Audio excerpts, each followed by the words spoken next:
Good. So good afternoon from HR Excel. My name is Daniela Đurić and I work as People and Organization Development Consultant in HR Excel. And I will be your host today. Today we expect more than 100 people, actually more than 200 people accepted our invitation to join. And those people are coming from Serbia, Portugal, Poland, all countries across Europe. So it is really great honor to welcome you all. A few technical guidance before we start. I strongly invite you to pose the questions to our panelists.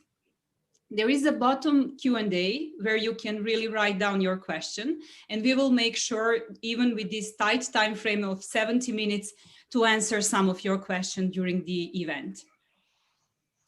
We would also like to record this session so we can, of course, send it to you after this and also share it with HR professionals that showed the interest but failed to connect due to other responsibilities they had. Today's session is called Decoding the Future of HR, since our aim is to decipher the future industry changes and the trends, assess their impact on our practice, and present some future-centric tools. A year ago, unexpected COVID pandemic emptied our offices. We may agree we had different plans for 2020, right? We were forced to quickly adapt and change the way we work.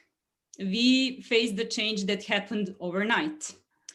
Was that opportunity maybe to challenge some of our beliefs and maybe transform the ways we used to work? And how can we build on this experience further? Those are some of the questions that triggered us to connect today and discuss about the future trends of HR. So let me introduce our panelists. At first, leaders that I found the most inspiring, especially during the time of uncertainty we faced in this pandemic crisis. They all share the passion in supporting both businesses and people to become the best version of themselves. So I would like to welcome Ben Greeven, the founder of Thalento, a global cloud provider of talent solutions. And I would like to add ESS that we are falling in love in this market. Ben is a serial entrepreneur, coach, consultant, mentor, and startupper. And he passionately shares his deepest belief that wisely integrated HR technology frees up some time for HR people to really put people at first at the core of HR. Ben, welcome. It is a great honor to have you here today. Thank you, Daniela, for the introduction. It's an honor to be here. Thank you. Thank you. Today with us is also Aleksandra Dutina. Aleksandra is HR director in Carlsberg, Serbia. She said for herself she's a lawyer by profession and philanthropist by definition. Her diverse HR experience comes from aviation, hospitality, and FMCG industry. And she finds her mission in HR management to nurture healthy organizational culture, continuously improve people and processes, embrace change, and support organization in short-term and long-term strategy. Aleksandra, welcome. Oh, easy. Thank you. Thank you for the introduction. I would also like to introduce Mihailo Janković. Mihailo is CEO in MK Group. He would say seasoned CEO with entrepreneurial attitude, but I would like to add a business leader with proven track record in leading businesses through business transformations and turnaround. Mihailo shaped his experience in multinational companies as well as private regional companies, and he finds his passion in enabling people to reach their full potential and developing new generation of leaders. Mihailo, welcome. Thank you. It's a pleasure to be here. Today with us is also a female leader from Poland, Iwona Suchomska. Iwona is the founder of Keystone Consulting in Poland and also CEO in Thalento International. She is a female entrepreneur and she would say hard on ground with a soul of social activist, which I really admire very much. For 15 years now, she's been running Keystone Consulting, whose main goal is to change people management styles in business. She is teacher by conviction and awarded female leader in business. Iwona, it is a great honor to be with you here today. Thank you very much for the introduction. Hello, everyone, and thank you very much for the invitation to this session. You're welcome. And today we have Sonia Cardoso joining us from Portugal. She is founder of SLOT, Human Resource Agency in Portugal. When we were talking and introducing, I would say some months ago, Sonia shared that she's the most proud of her team, their development path and their achievements. Most of them are with her from 2006 in SLOT, which is really amazing. She gained her experience both from working within multinationals and as in HR consultancy. She recognized the value of Thalento solution, and as of 2017, she is a partner in Thalento. Sonia, welcome. Thank you so much, Danielle. It's a real privilege to be here with you, with this amazing group of professionals. Thank you so much. Wonderful. It is great to be your host today. I want us to have a discussion on selected topics, including the challenges we recently met, but as well as about solutions we maybe used or we need in order to overcome the crisis. And above all, maybe to do something which is almost impossible, to predict the future and discuss upcoming trends and the winning perspectives. So why HR matters now more than ever? Maybe we should firstly ask a business leader. Mihailo, let's talk about the impact that COVID pandemic made on business. What are the top 3 business challenges you faced as a leader and how HR supported you? Well, pandemics is still ongoing, so the challenges we had from the beginning are still remaining. I would say the first one would be securing employees' health and safety. And when we talk about health, it's not only the physical health, it's also the mental health. The mental health part, I think, is becoming more and more important. And organizations and leaders are becoming more aware of it. The second thing, I would state business continuity. So mitigating all the risks that we are facing, but also thinking ahead about what's coming after the pandemic and preparing for the growth. And the third thing is the change management. We all have to adapt to the new normality and new reality. And we also have to think about what's coming after the pandemic. Why this is important? We are living in times where the intensity and dynamics of the change is becoming greater and greater. And it will not change. It will be even more dramatic and even more intense in the future. Therefore, I think the change management is something that will separate change management, and the emotional intelligence will separate successful leaders and organizations from the other ones. So in my opinion, those are the 3 things. On the other hand, every crisis is an opportunity. It's an opportunity for those who act quickly and for those who think ahead and think in advance. So maybe in this part of the world, we had a lot of difficulties in the previous decades. So we went through a lot of rough times. But by going through the challenging times, you get more confident and you get more resilient. So we should look at every change as a possibility and opportunity to grow, to get stronger, and to get more resilient. As the saying says, calm sea never made a skilled sailor. So from the HR part, I would say it was also very interesting as well as for the leaders, because HR had to drive the change and had to drive the change management together with the leaders in the organization, because we changed the way of working, most of us. They had a huge role in keeping the people motivated and also safe, so they could perform, because if you're not feeling safe, you cannot be productive or effective. And they needed to, even more than before, understand the drivers of the people and the motivation of the people, so they could support them in the best possible manner. And on top of that, as usual, they need to understand the potentials that we have inside the organization, so we could, in a best possible manner, utilize the resources and the potential we have in the organization. Also, COVID brought, I would say, accelerated digitalization in the way we live, in the way we work. And probably 18 months ago, if someone asked us if it's possible to work remotely, or 80% of the people to work remotely, we would not agree. But it just proves that everything is possible, and that even though we think we are organized at the highest level and very efficient and lean and so on, that we need to constantly challenge the status quo and think about how we can get even better and work even more effectively.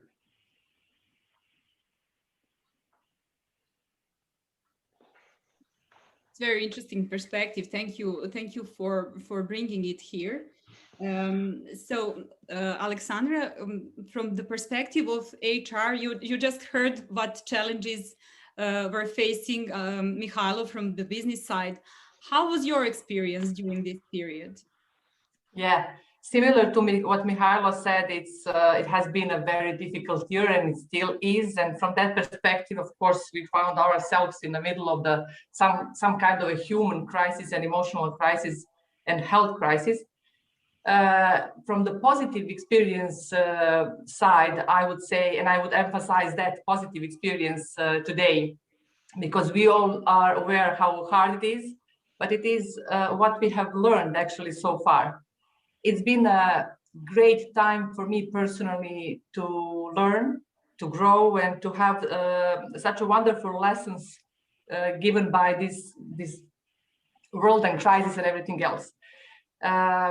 My experience goes back to March, when we got ourselves in the middle of this crisis, and the HR had to adapt to this crisis quickly, to have some solutions, and as Mihailo said, to motivate people, actually to support leaders to motivate their teams, and to transfer quickly from face-to-face meetings and way of work to online meetings, etc. What we have done and what I have learned so far is that two things were most critical and most important. One was internal communication with our employees, and the second was trust. Actually, it was honest and clear communication with trust from the day one.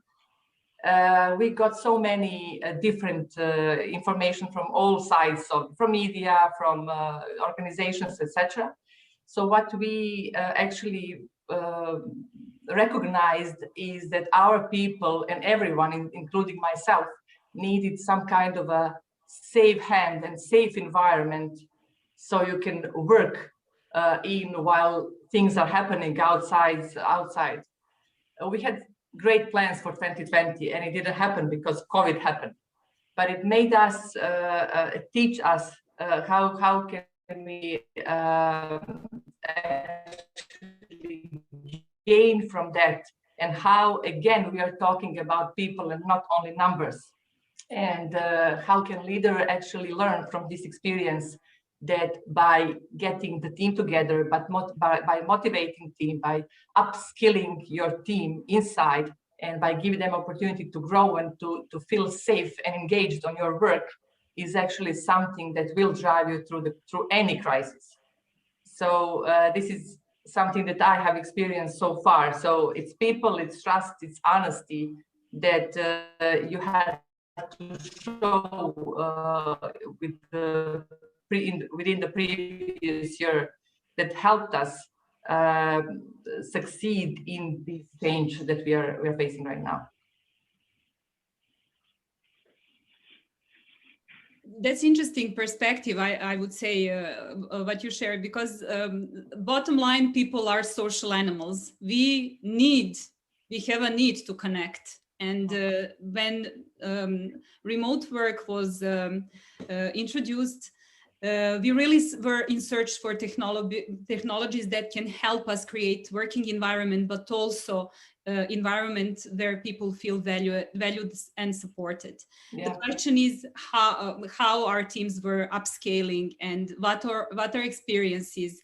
Maybe. Yeah, my experience was, I agree. My experience was that what we have done is quickly recognized that not every team is similar. We have plant, we have brewery, and the production, logistics, and sales and support business, support functions, and very diverse teams within the company. So what we have done at the beginning of the crisis is empowering leaders to organize their team and way of working in the way they think is the best for their teams.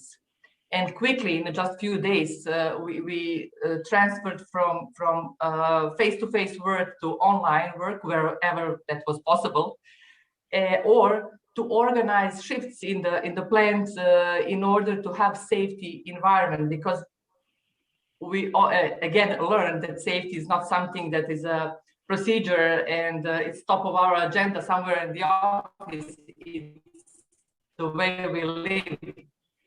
So this is again a lesson that we have. Do you hear? By empowering leaders to run their teams. Excuse I can't hear you, but yes. Can you hear Aleksandra?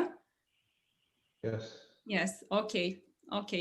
Some technical difficulties. Sorry for interrupting you. No worries. So by empowering leaders, it was actually the key decision, and it was the right decision to make to provide our people safe environment, new way of working, and to embrace change that will lead us to have again successful results at the end of the year. Thank you for exchanging. These were experiences that we were facing in Serbia, so we can also reflect what was going on market across the globe. Ben, how do you see it?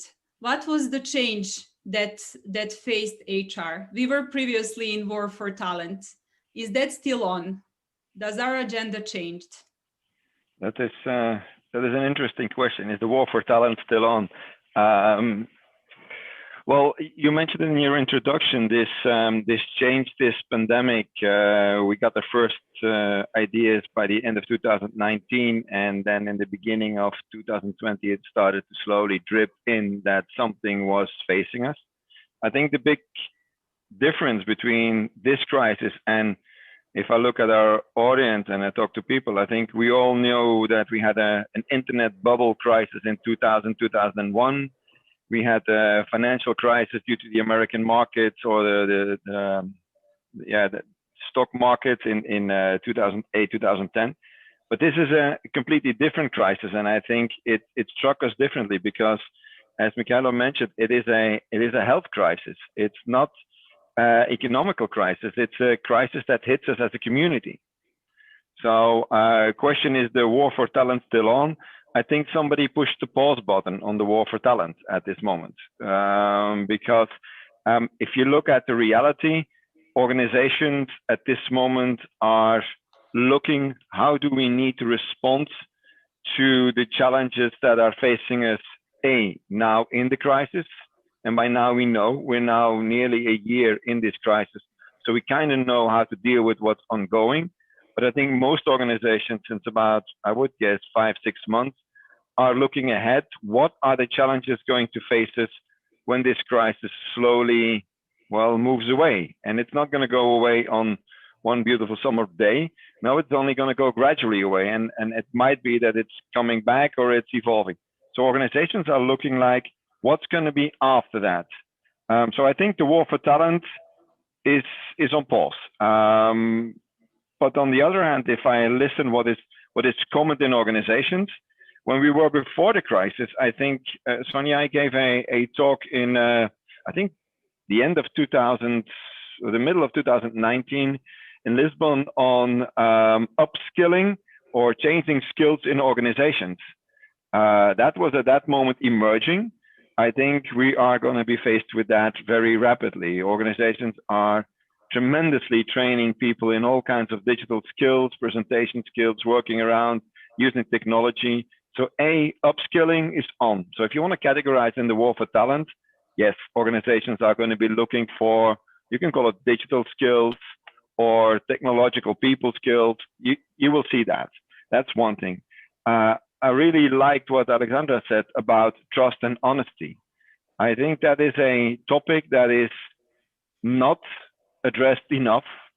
I think one of the outcomes of this pandemic is going to be that people are going to be looking at organizations for more sharing of information, more sharing on what are my capabilities, what are your needs, what are expectations, how are we going to get together, how are you going to help me to get there? I think that sort of, call it cooperation, is going to be very important. And then the word honesty and trust, I think, are going to move up this scale. They're going to get more and more important. If I look back at, we did a large program in end of 2019 for a Belgian technical company, not so important at the moment, but it was about, you all know this, changing the analog profiles into the digital profiles. That was very trendy during the 2018, 2019. Nobody's talking about that anymore. We all realized that we need to become digital and all the rest is too late. I think that will come back. That will be necessary. And I see, if I look at the last 3 to 4 months, I see interesting organizations globally looking at which are the competencies we have in our organizations, which one do we know, which ones are present, but have we not identified, which potential for competencies of the future are there, and how are we going to identify them, how are we going to help people develop them, but also what are our clients expecting from us, because the business of the client has changed, so the demand on the customer is, and this whole cycle has changed. So we don't know all the challenges, we don't know all the competencies, we need to align both. So I think that's a big challenge. And if I may end on one, this week there was a publication of a study in Belgium that says 10% of all employees are looking for a different job. That might not seem a lot, but if the study also said that before COVID, it was only 5%. So this is double. And as a side note, it said about 1 in 5 people have a problem with motivation today. I think all of us in HR, and I don't know how big our audience is, 103. If all these people are in HR, I think one of our huge challenges facing us is, how about motivation? How are we gonna keep our people motivated in the aftermath of COVID? That's something that occupies my time and my mind very, very much at these days. Thank you, Ben. So, Iwona, we just heard, I would say, almost a wholly 3 parts of leadership that mentioned across the discussion so far. We were talking about values like honesty and trust, but also how to keep people motivated and how to manage with it, and how to build the right competencies and upskill the current teams. So from your perspective, how leaders behaved in regards to people agenda so far, and what are the challenges in front of them? Well, if we look at this present situation, and thank you, Ben and Mihailo, for making the change in looking in this called crisis versus the previous ones, because the reason for the crisis is a huge one, and it doesn't affect only some branches of industry, it affects everyone, every person, because it's the health crisis, right? So definitely also the approach, how to mitigate it is different. And basically everything has been said already by my previous panelists, that what everyone was looking for was some sort of stable environment. So if you look at any population, then most of the people are still working. So where are you looking for this stable environment within your working environment? So who are you looking to or at? Your leaders. So that was a kind of difficult time for them. And I think those who are the winners are the ones who basically made it possible for them to already put those values in practice, to be transparent and to give the people the honest information. Well, we know that the market, the market and most of the branches of industry were running in 2019. That's what you also said, Daniela, in the introduction, that nobody expected the 2020 to be like that. We all had high hopes and lots of plans for further development, and suddenly it was stopped, right? But some of the companies were already getting prepared for this sort of any crisis. So the question is, maybe we should all be ready for any crisis and have a contingency plan, right? Nice to say, well, easy to say, much more difficult to do it. But I know that if I were to compare what people did in the previous crises, although different reasoning for this, the first crisis, 2001, 2002, they first decided to cut costs. So what is the biggest cost? People. So 20 to 30% out. Nobody looked whether this is the person that should stay or go, but that were just the numbers. And thank you, Aleksandra, for saying this, that now we are looking at people, not the numbers. The next crisis, 2008, 2009, first move, not cut the people, but lower the salaries to everyone. And only then look whether there is any room for optimization within the FTE's numbers. Right now, secure and save the people.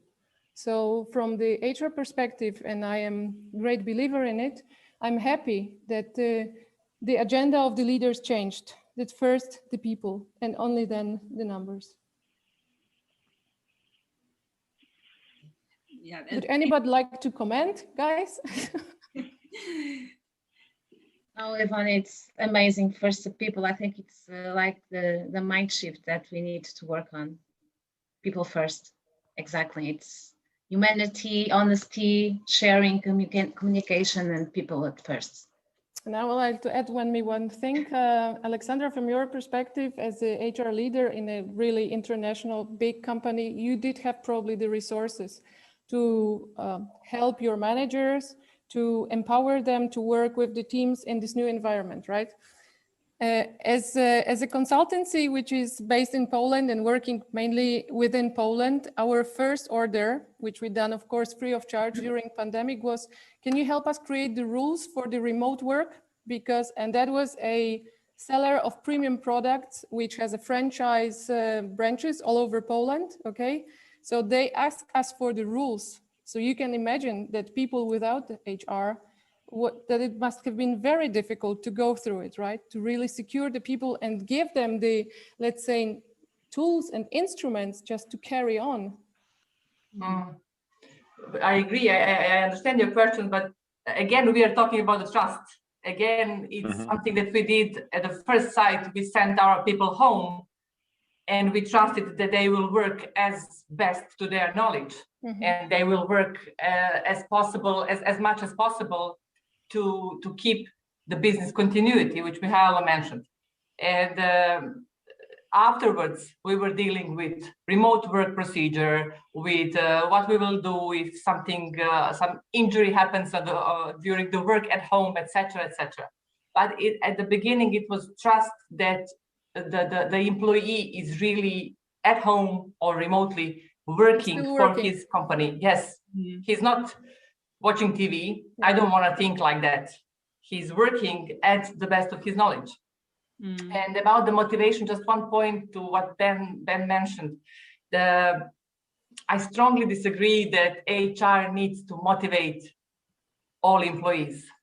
HR is to enable leaders, business leaders, to keep their team motivated. And they need that accountability is on their shoulders to say, hey, I'm leading, I'm having a team of 5 people, 7 people, and I know what my objectives are and KPIs, and I know how to strategically lead my team to get the results.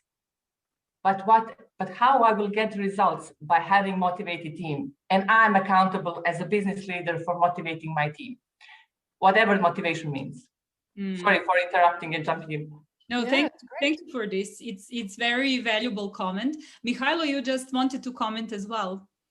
Yeah, I just wanted to comment on the thing that was mentioned. For me, talking about digitalization, we are seeing in the future we will replace the manual work with machines. But it is more important to focus now on people, as they will be the ones that will make the difference and that will add value with their creativity, with their innovation, innovative thinking, and in the end, with their emotional intelligence. But we still see today, even though we went through the pandemic and we realized that basically people are the ones that are making the difference and bringing the results, we still treat people as cost and machines as investment. So if you ask me, I would like to see in the future years, that will be the success of it and of the leaders, CEOs and other leaders in the organization, that we start treating people as an investment.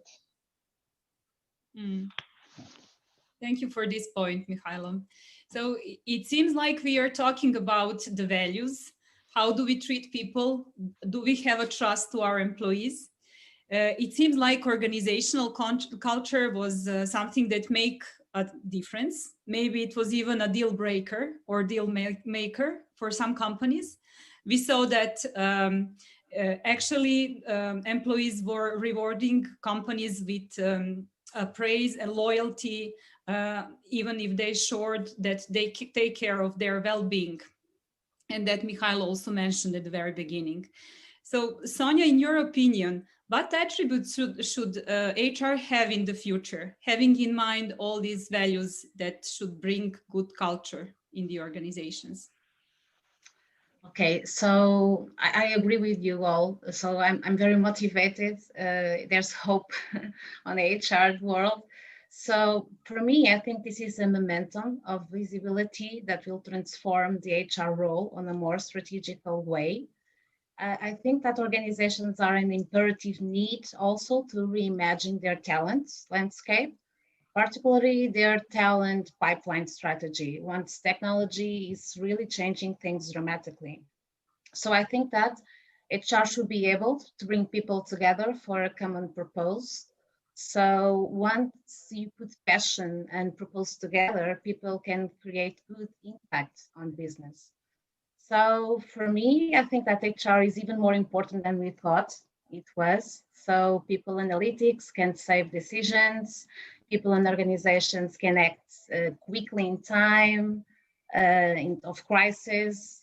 We've just witnessed the largest remote working experiment in history right now. So I think that's one of the most important things to take into account is to know our people, know them deeply. I think I would like to pause here and maybe reflect a bit how important HR data are and HR analytics at this moment for HR. Maybe Ben, in one of your lectures, you mentioned the fact that by the middle of this century, machines will know more or as equal as humans. In that sense, where are we today in HR tech? It's a good one. That's the question of the point of singularity, where everybody's talking about, is it 2024, 2047? I don't think a lot of us have been busy with that over the past 12 months. What we have been busy in HR tech, I think, is, let's be honest, HR tech companies were hit as hard as any other company by the crisis. If I look at what we experienced ourselves, I mean, if you have an assessment company and organizations are not hiring, or organizations are training less because people are at home or training differently, you would be an idiot not to think you would not be affected. So you will see that over the board. So what do I see in HR technology is that companies are joining forces. Companies are understanding, HR tech organizations are understanding that maybe if I know something about soft skills and another organization is very strong on hard skills, maybe we should not be developing the same technologies each independently of us, but why can we not develop the surrounding technologies together? That is one thing you will see. The second challenge is maybe it's not the right thing to do in an environment of HR people, but the abbreviation API is becoming one of the most trendy words, I think, certainly over the last 12 months, and it will be over the next 12 months, because HR will definitely want all those technology solutions to communicate with each other. So they will want all these technologies to have connections. And if we're working with our recruitment tools, then we want them to connect to our SAP environment, and we want them to connect to our website, and we want them to connect to the job site and to the assessment site. It basically needs to become one environment. So that is one thing. If you open that box, then the next thing that comes around the corner is security. The next thing it is security. Let's not spend too much time on GDPR, but there are those ugly four letters again. We need them. We're busy now in 2 years, but you will also see that blockchain will come around. How can we have in one place all the information of an individual? Just think about the idea. If somebody is looking for a new job, he might apply 5 times, 10 times. He will have to submit a CV 5 times, 10 times. You will have to take an assessment or an interview or something else. Why can we not store this information in one single location, have a digital ID, and share that information? So those are questions we're going to be seeing in tech. That requires a lot of adaptations from organizations. I think professionally organized organizations have it a little bit easier to do it. The smaller the organization, as Iwona pointed out, the challenge becomes bigger, but they're competing for the same talent in the near future. And I am not so optimistic as to the, I wouldn't call it reaction, but I would call it involuntary response of people. And it was briefly touched. We need to invest in people. I like that, but let's change the words. I've never liked the expression human resources. Humans are not a resource. They are the most critical element in any organization. So we need to change that thinking, in my opinion. But I've had people ask me, can we not see how people will react when we go back to work normally? As if it was a free choice of people to work home. Let's forget that. We put a gun to people's heads called COVID-19, and we told them, you stay home. This is not a voluntary choice to work at home. If you look at the pyramid of Maslow, I mean, we were forced to do this as a society. I am, for one, very concerned and interested how this global society will respond to the, let's call it, regained freedom, how we will deal with going back to work. We have a crisis now, but I think that what will follow the crisis might potentially be the biggest shift in talent and people in organizations that we have seen over the last 100 years. And then I'm deliberately going back to 1918 at the end of the Spanish flu episode. So I think we are in for a change. Technology, absolutely necessary. There will be a big shift towards technology. But I think the biggest point of attention, and maybe I keep on stressing it, our attention needs to go to people. Our attention needs to go to what do they want, what do they expect, how we deal with their fears, their concerns, their worries. I like it that people reward organization with loyalty, but I'm also a realist. When confronted with change and having no solution, then stay where it's safe. Once that the need for safety is no longer there, then you will see the expression of other concerns. So once we are all vaccinated, you will see the other worries and concerns and reflections of people rise to the surface. So I think HR is having an extremely interesting period ahead of it. As someone said, never waste a good crisis. One of the biggest learning curves ahead, but it's going to be a very steep learning curve for everybody in HR, yes. Mm. And maybe in the meantime, Daniela, I gave an answer to one of the questions I saw. Do you believe in that we will all go remote? No. I think it will filter into our way of working. We will go into a hybrid way of working. But are we going to all stay with this? I don't think so. I think it will be a change, but it will not be a continuous permanent change now.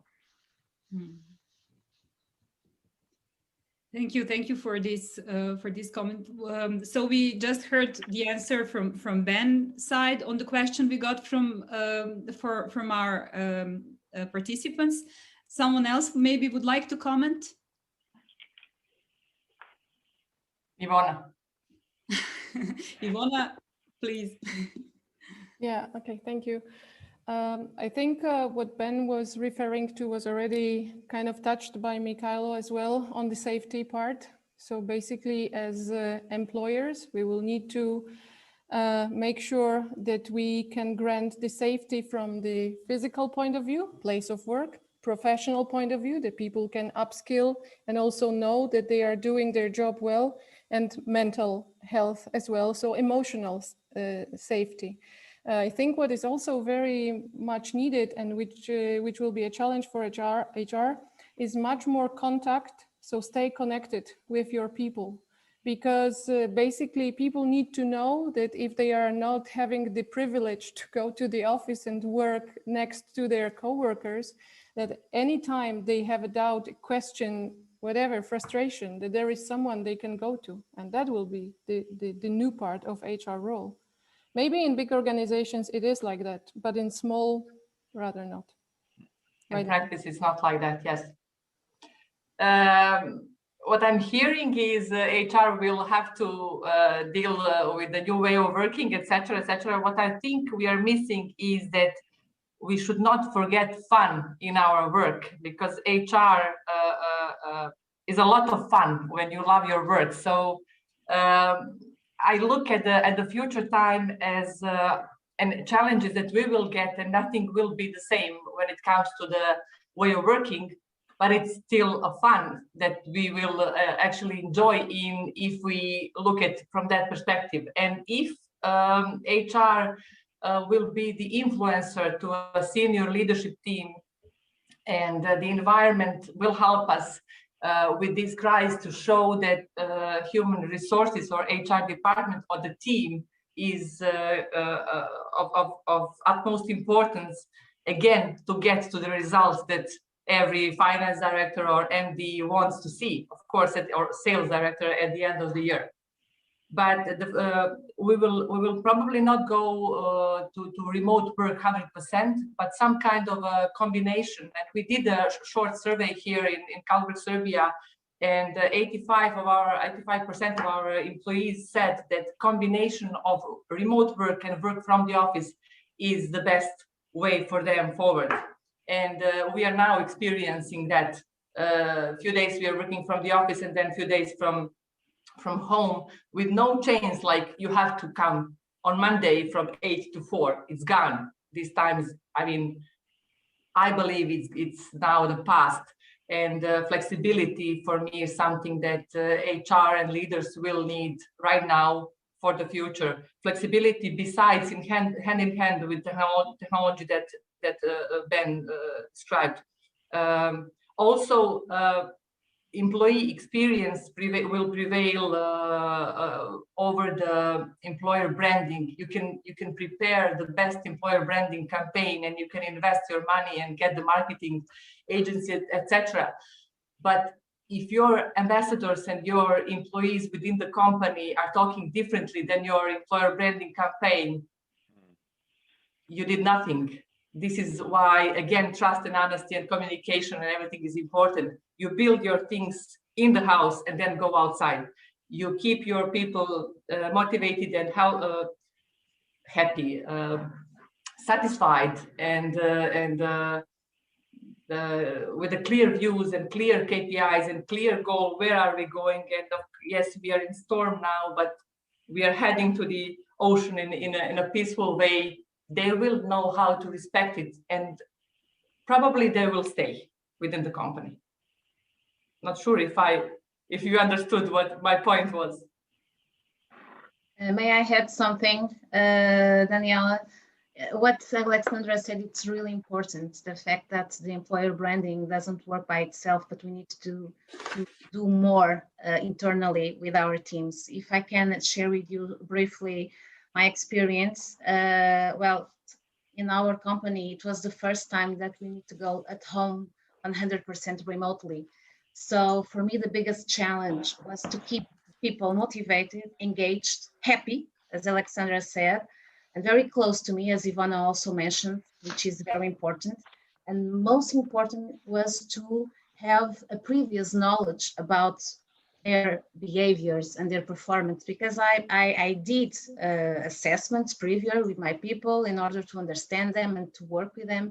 And for me, it was really important to understand in what way I can help and manage each person according to these circumstances, because I had people that accepted very well the remote work, other people that get a risk of demotivation,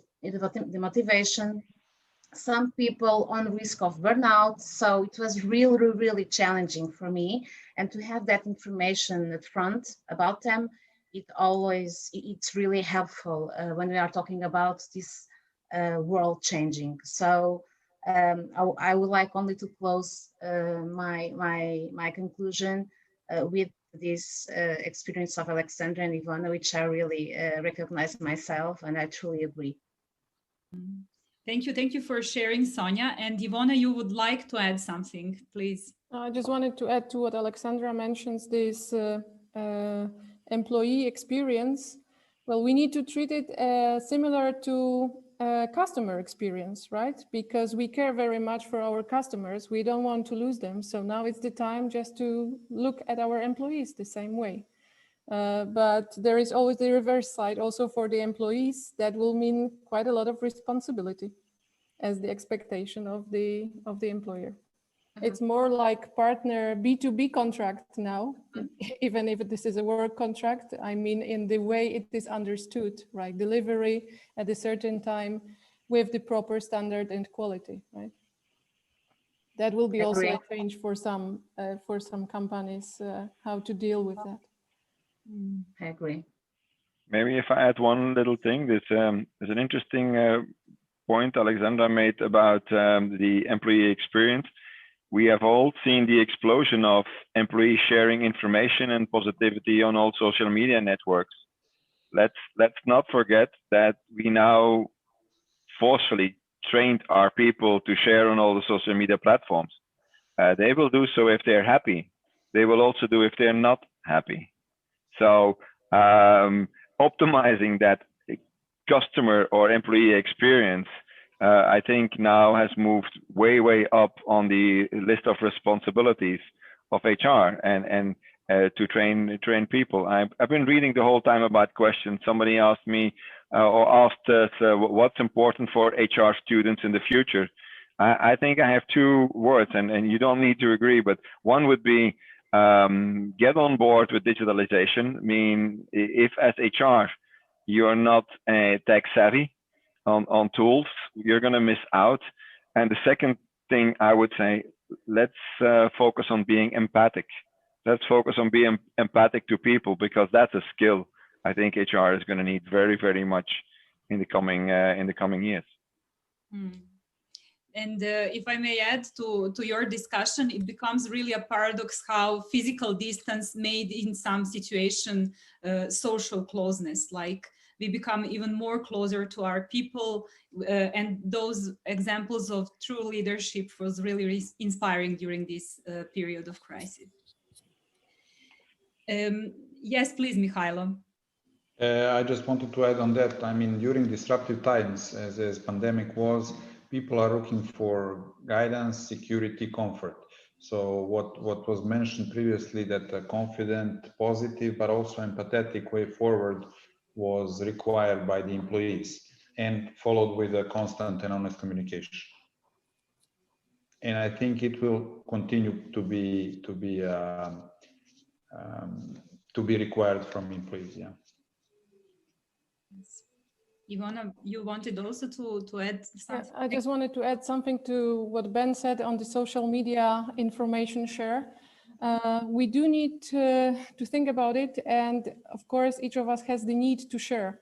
So maybe the employers should also think about giving this possibility in-house, like those surveys that well, sometimes they were made because there was some sort of trend, okay, and then nobody did anything with the results. Maybe now it's the time to have a tool as well for that, that people can ventilate how they really feel, if they feel secure, safe, and what their needs are. And then you have just your own pool of things or issues that you can focus on before it goes out. Mm. And it seems like it becomes very important to keep people and work on their skills and motivation as well. And by some recent studies published by LinkedIn, there's been like increase in internal promotions for more than 13% in this period, which is really important message that employers can as well send to their people, that they are safe and that they can upskill and maybe prepare for some future business challenges. Yeah, I'm also facing the same trend that you are mentioning, Daniela. It's internal promotion versus external promotion, actually increasing the percentage of internal promotions, which is goes again in hand with crisis and about the lessons that we had during the crisis, that rely on your people that you have. Of course, the combination of these two, external and internal, is always the best. But very often we get to forget our ambassadors and our people within the company, which we should not, of course. You have a few questions in Q&A. Yes, I think actually that we circled through all of them in our answers. But if you would like to add your opinion to those questions before we start to come to summarize our conclusions, please, you may add. There is one very open question that is more like philosophical. Huh? What if we fail to embrace the new HR? I do have some years experience, but I don't feel like being Madame Soleil. I would say like we don't have an option to fail as HR. I think that should be one thing. For second, we are all in this together. I mean, we're all people together in this. This was not something that we can pinpoint. It was there or there. I think we're all learning. I think we're all trying to do our best. I liked a lot of things that were said, like you need to put responsibility for teams at the lowest potential team level at the responsibility. And I think we all of us need to assume that responsibility, this partly ours. How can we make this a success? I think something might be interesting to learn from how we deal with the pandemic. A person wearing a face mask is not going to solve the pandemic, but by wearing your face mask, you're at least helping. So even that little thing every individual of us is doing, that will be the same thing we will have to do later in the organizations. I think the employee, HR, management, leadership, shareholders, we haven't talked about that, shareholders, I think everybody in this has a responsibility to carry there. I don't think it's only the responsibility of HR. I just wanted to point out they are going to be in the middle of it because it's about people. It's not HR's responsibility, but they will be the large catalyst. They will be the mediator in that process. But it's a responsibility of all of us. If I may add, so basically the HR, it becomes also kind of middleman, right? Of learning and teaching and desiring those new skills that are needed to be able to be in HR tech. Yes, yeah, I fully agree. That's what makes, in my opinion, the role for HR so interesting. You're at the crossroads of the most valuable asset. I don't like that word either in an organization. It's the most valuable part, and to be working there doesn't feel like working. I mean, you have a possibility to bring change. And I think we should all embrace that. Well, I really love what we exchanged here. It seems like we started from all eyes on HR and we ended up with different cards between leadership, HR, and people engagement within the organization. So yeah, we got one more question. Maybe we can after this make a conclusion. Can you tell us a bit about Thalento tools?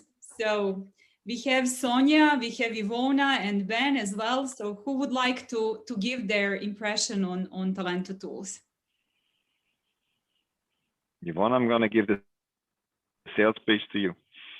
It's not a sales pitch, it's Session. it's a So I will handle it over to you, Ben, because we will add some Okay. stuff. A little bit more. I think I'll do it briefly and not make a pitch out of it. Thalento was created out of the idea to get a better understanding of people and to understand how people can make strategies work for organizations. That was my purpose. I was a consultant at that time. I wanted to have a tool that would allow me to understand people in a way to align the need of organizations and the need of people and bring that together. That was 15 years ago. Today, Thalento is an online talent solution assessment company that still does the same thing. We measure people, talent, personality, and predict behaviors.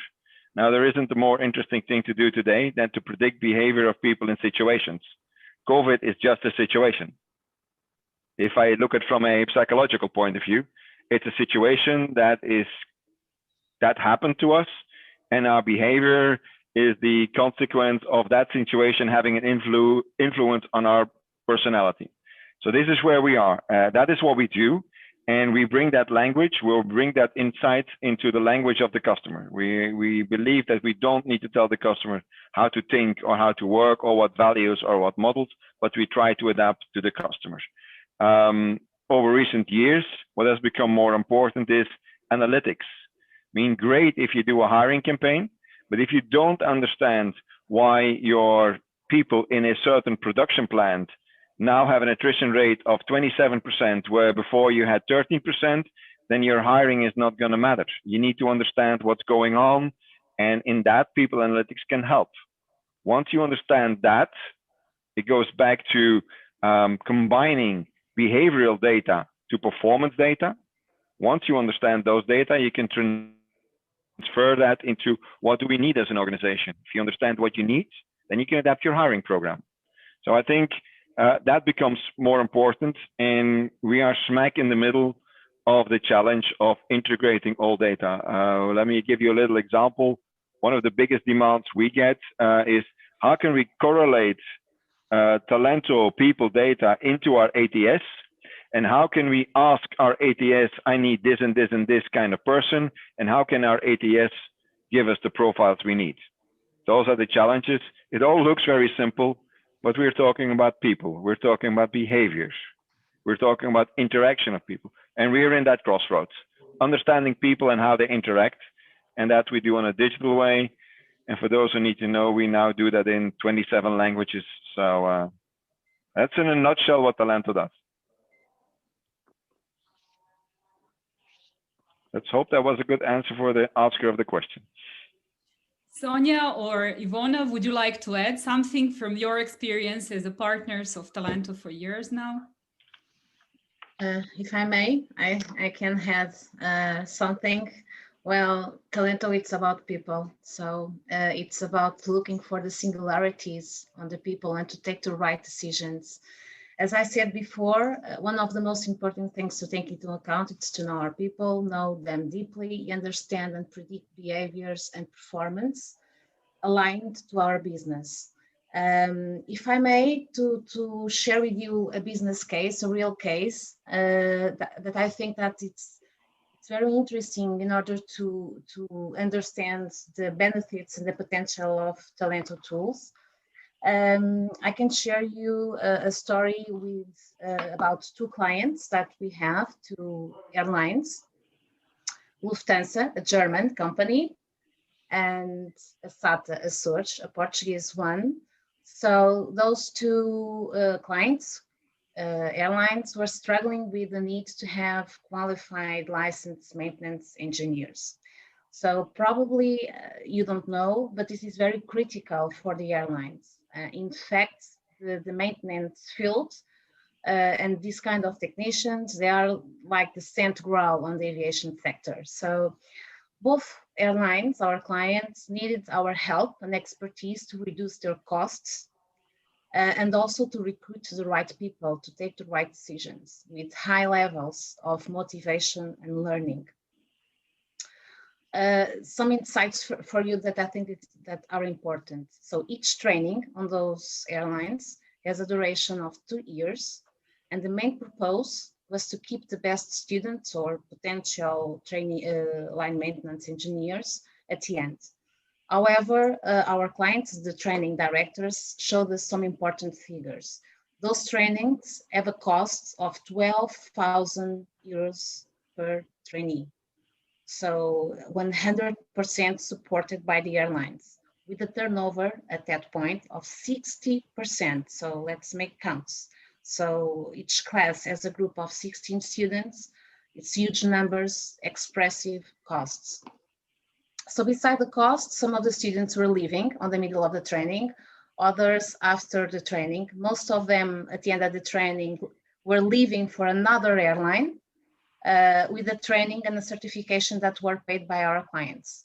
So we realized that they were only making technical tests, knowledge tests, traditional interviews, and that's it. So the only thing that they were doing was that. So when we asked to our clients a question, how could you assess the behaviors, the potential, the motivation of those people for the learning and for the job?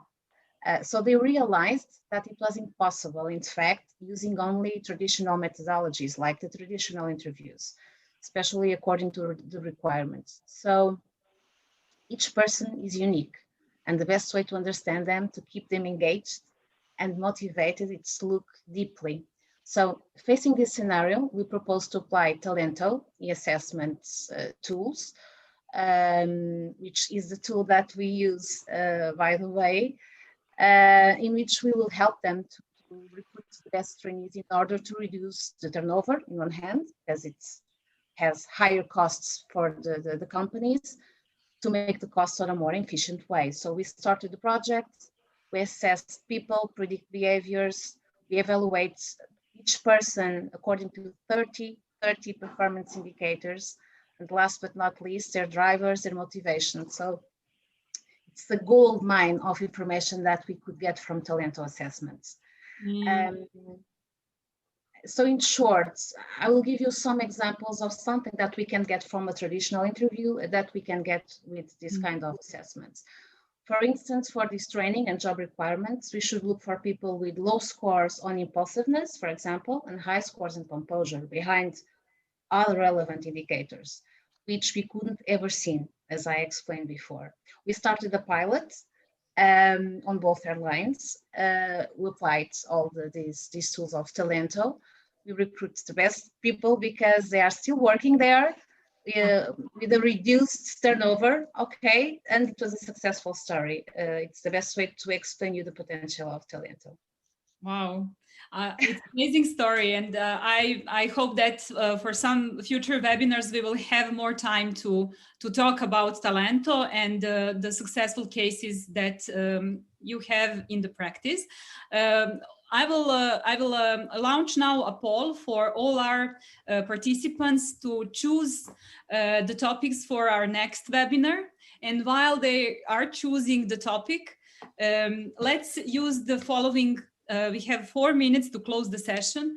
And I wanted to ask you as a panelist, if you will choose 3 attributes for HR of future, what you would like HR to be in the future that is in front of us. So 3 words, 3 attributes that you would like to see in HR. Some of them we were talking about today. I just want to gather your opinions, please.